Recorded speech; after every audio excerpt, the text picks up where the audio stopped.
Hey Jake, how's it going? Good. Did you get my loom today? I did. I was going to send you a thank you email. I appreciate it. So I guess my question is I've got like my first one under agreement, as you know, that I'm like flushing through the whole system. One of the issues I'm running into is I'm not really getting like a physical like bid, or like them sending me like a an actual like tangible document or something. Is that, how common is that you actually get the bid like that, or is it more just verbal or via text, like, hey, I think we're like at about this, and then like from the stage where they give you the bid, how do you get it actually transferred into the documents that like a hard money lender would want? Yeah. So are all of them that are sending you stuff, are they just kind of giving you a verbal? Yeah, and so I assume that it's something that I'm doing wrong. No. Luke got one and possibly two under contract, right?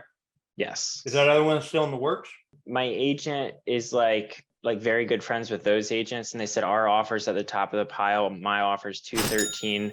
There's another offer at 220, but we have stronger terms. What were they asking? 240? 249 was that one. 250, and you're at 213? Mm-hmm.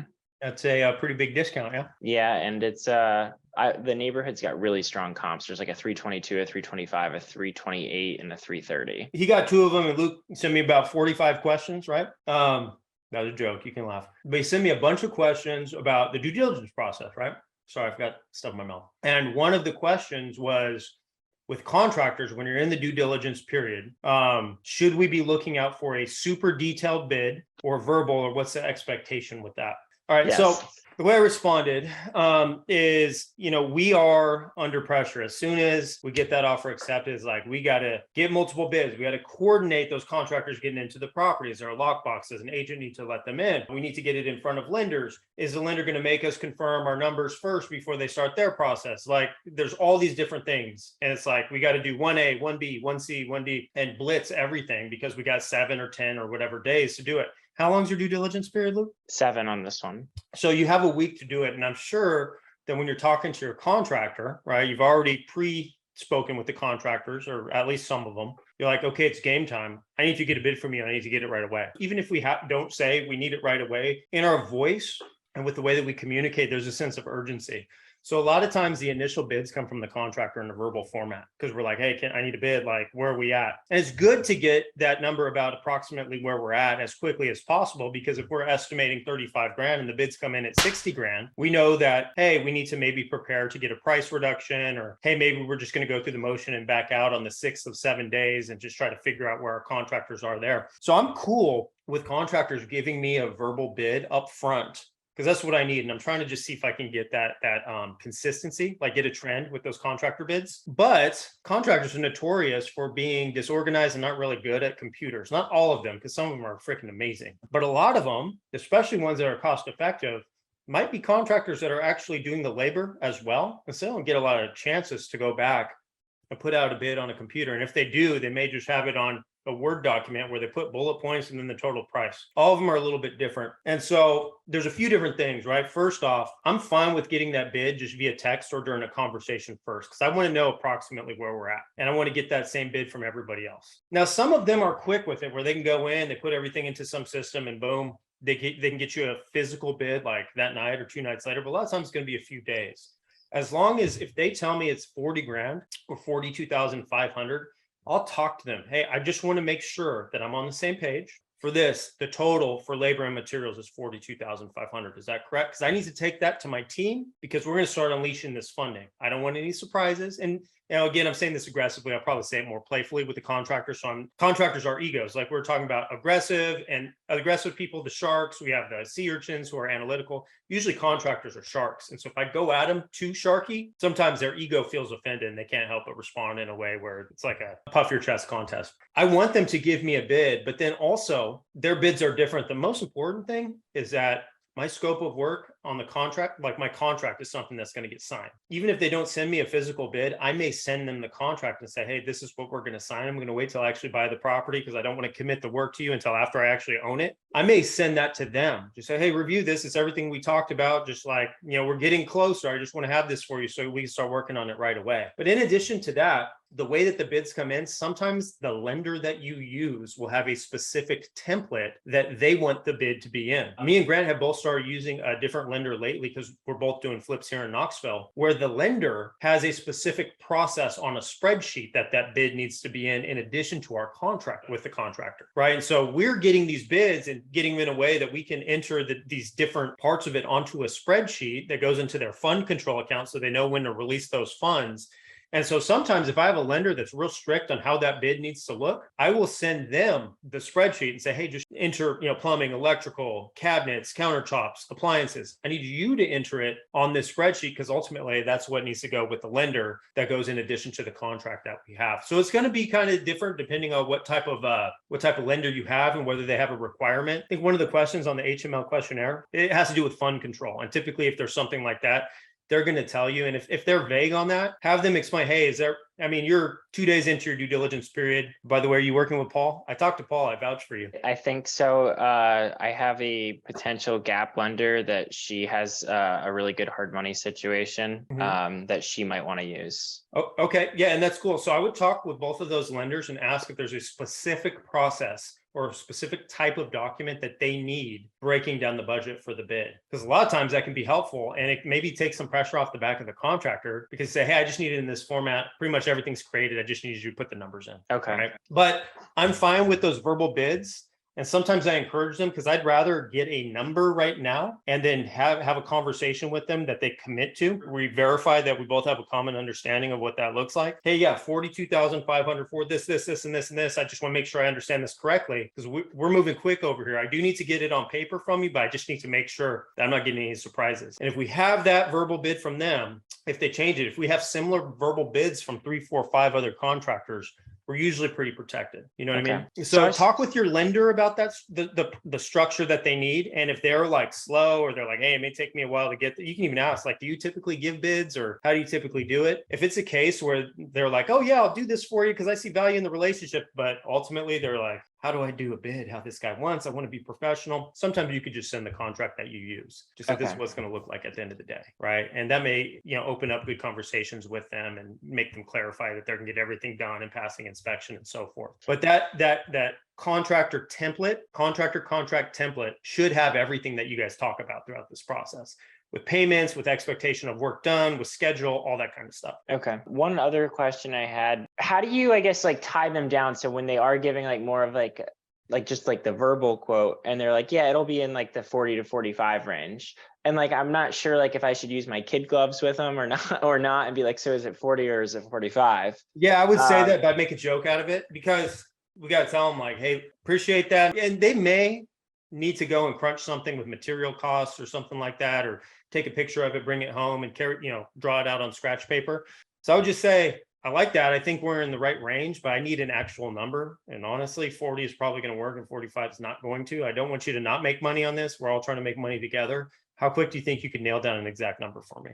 And it's going to make you nervous doing that for the first time. It's something new because you're like, I'm just stepping into this role. I've been doing this for a month and now all of a sudden I've got a couple of these going. Also, when you're doing something like that, because you're in a situation where you have another one that you're pretty close to getting, you may want to remind them of that. Just say, hey, how can we nail this down? Because I have another one that looks like I'm going to have accepted tomorrow. And I just need to make sure because I have multimillionaires that are backing me and like, I got to bring this to the table. Like, when can you get me that exact number? Can we get that to 40? Do you think that'll work? Like maybe giving them suggestive questions. And they'll tell like if they're like, oh, well, I'm thinking more like 45, like you can kind of bounce around the cover, even if they don't nail it down, you can kind of plant that in their head and almost like with the realtor script, it's like, hey, can you send me 1 or 2 properties? Think you can get that to me tonight? Like just try to push that pace, but without being super overbearing on them. Okay, that makes sense. One last, I guess, question with this is I think that this one's heading towards a renegotiation. And I kind of thought that, and I told my realtor that in advance. I said, let's go up, let's just beat the other offer. That way we can run like due diligence and I can see if my expectations are right across the board on everything. If it works, wonderful. If it doesn't, like, I'm just letting you know that in advance that that's what I'm doing here. And he was like, cool, let's do it. I'm familiar with renegotiating like off market deals more or less, but like, do you just like say like, hey, Timmy, like, I want you to go back to them at like 200. and just tell them like that they're like the roof, there was no expectation that that needed to be done. There's a crack potentially that's foundation, or do you not do that at all and just say like, listen, we found 2 material issues. If you want us to disclose it to you, cool, we will, but we need a price reduction. Otherwise we're out. Yeah, I mean, I think that more important than giving all the details is having your agent convey that you're fine with walking away from the property. A lot of times when we are okay with conveying that, it actually attracts someone to want to work with us. Whereas on the other hand, if we're like begging for the price reduction, sometimes we get resistance. So that's one thing you want to have said to them. There's another situation of us dealing with a lot of humans, not just one human to one human, like you do with off-market properties. You're conveying something to your agent, who's then conveying something to their agent, who's then conveying something to the seller. And so the first thing I try to make sure that's conveyed is that, like, we may have to cancel this out. First off, I wouldn't say I'm trying to add a bathroom to this as a flip. Like, I wouldn't say like, hey, I'm trying to make money and I won't make the amount of money I want. Instead, I'd say there's more wrong with the house than I expected, which is why I had this inspection period. But when I do a renegotiation, I wait till late in the process. The earlier I do it, the less leverage I have, because it's just like they took it off the market for 2 days. Like if I tried to renegotiate on the second day, it's almost like they didn't skip a beat. They could put it right back on the market. But if they've got it off for a full week and I busted on them the 6th of 7 days, sometimes like, well, gosh, now I got to go back and start all the way over. Right. So the psychology behind that is helpful, but sometimes they just tell you to go kick rocks. They'll say no. Sometimes they say, yeah, please. There's a property that I had been pursuing for like 7 weeks. They were asking 420 and I kept offering 320, and they kept on doing price reductions. And then I got it under contract at 320 and realized that the septic was removed and they didn't let me know. And so I lowered my offer by like 30 grand. And they told me, absolutely not. We're not willing to budge at all. And, I was like, well, let them know that when they have trouble selling it in a couple of weeks, when they come back, I'm not going to be at the same price point. I'm not even going to be at 290 anymore. And they actually came back today, or they came back yesterday. And I'm like, do I want to deal with this one? I got a lot of different jobs going on in this specific area. And so I'm kind of resisting it. And their agent is calling saying, will they please do 290? And I actually resubmitted at 270 today to see if they would do it, because I know that 290 works. Right. So there's all sorts of different like psychology things. This could be different with each human that's doing it. They may need to sell and they'll take whatever they get, or they could keep it on the market for 12 months and still be fine. So you just give it a shot. I wouldn't say, because I'm not going to be able to flip it and make the amount of money I want, because it's going to cost more to add a bathroom. Instead, I'd say, like there's a lot more going on with the house, specifically with the roof, the foundation, and the dry rot or whatever it is than I expected. It's going to cost me a lot more to put this in livable condition. So I need a price reduction, or I'm probably going to have to back out of this deal. And you should be fine with backing out of the deal. And you may have another opportunity on it once they put it back on the market and nobody else is going for it, Mm-hmm. I mean, that was kind of my expectation, like just from watching the momentum video, that like I just wanted to get it under agreement, make sure that like things were working. And then like the one on Evelyn, that's like the real crown jewel. That's the one I want. But. Yeah. Well, with Luis, the very first person that asked the question, he's at the end of it where he had to back out, and he's like, oh man, I feel like I betrayed the contract or whatever. But also at the same time, he's like, I've learned so much, and like the next one's going to be so much easier. You kind of have to equate it to like your first time going through due diligence. It's overwhelming. There's a lot of moving pieces. You feel like you're not equipped for it. You feel a little bit confused. You're like, did I say this? Did I do this correctly? Did I do everything I'm supposed to? It's real similar to the first call you make to an agent. You're like, did I do the script correctly? Are they judging me? Did I sound professional? Or do I sound like a beginner? Then the first time you actually do a rehab, you're going to be doing that same stuff. And the first time you do a resale of a property, it's the same thing. It's like just different stages to the game. So go through it, like give it your best shot. You're going to learn what works for you. And you also got to remember that it's humans, right? And sometimes you'll get the price reduction, sometimes you won't. Now, one thing I will tell you is if you request a price reduction, I will request it for lower than you can make work. So you have room to come up if there is a negotiation. Okay. One last question. Do you ever pay for a bid? Like, so the one dude that was like super fast and getting out there got me the bid very quickly, and is actually going back with like his partner tomorrow to reevaluate it and try and tighten up the numbers and give me a better bid. For them to like do their full bid, they want like $300. Are they willing to give you numbers verbally without the typed out full bid? Yes. Now, do their numbers work verbally? I mean, no, but it's because like, like when you were going through like like the investor or the numbers that I said, you were like, that's probably a little bit low. It's my rehab number is low. Yeah. Have they given you a verbal? Yeah, he's the one that gave me that like 40 to 45 range. Okay, that's within range. You just have, it's not that huge of a price reduction in the big picture of things. If they're adamant about it, I mean, you can always say, because they're trying to charge you for their time, because they're probably one of those people that's typing their bid out like this, right? Like it's going to take them time. They're usually probably on job sites and they want to charge for their time. They want to make sure you're serious about it. You could do kind of what we talked about and say, look, as long as we're on the same page that this number is good, I can just give you the contract. And that way you don't have to write it out. And that way you can avoid it. You can also have them add the $300 to their bid amount. And you can, instead of paying 40 grand, you can pay them 40,300. That might be something as well. Yeah, I mean, like he said, like if we end up going with them, like that $300 is just towards the 40. Credited. Yeah. I would make sure the deal works first. And I would tell them like, look, I understand that you're having me pay for the time you're spending on this and off of your jobs. And I get that. Let me make sure the numbers work before I ask you to commit that time to it. Cause I want to make sure that I'm not wasting your time and I'm not wasting $300 for myself either. As long as we're on the same page, that 42,500 works for this, and this. That gives me something to go back because I got to get a little bit of a price reduction. I was expecting a little bit lower of a bid, but I think I can make this work. And if I can get them to adjust that purchase price on with the price reduction, then we'll be a go. And then at that point, you can kind of talk to them about, hey, here's the contract that we're going to use. So let's just do it like this. You don't need to give me a 17-page report. Okay. This is a suggestion. I mean, no, I mean, I think that makes sense. I mean, what I was going to do is I was going to tell him that, listen, man, if we can make this work and like, I can actually do it with you, here's what I'll do. I'll do $100 on this first one. And then in the future, you're not going to charge me at all.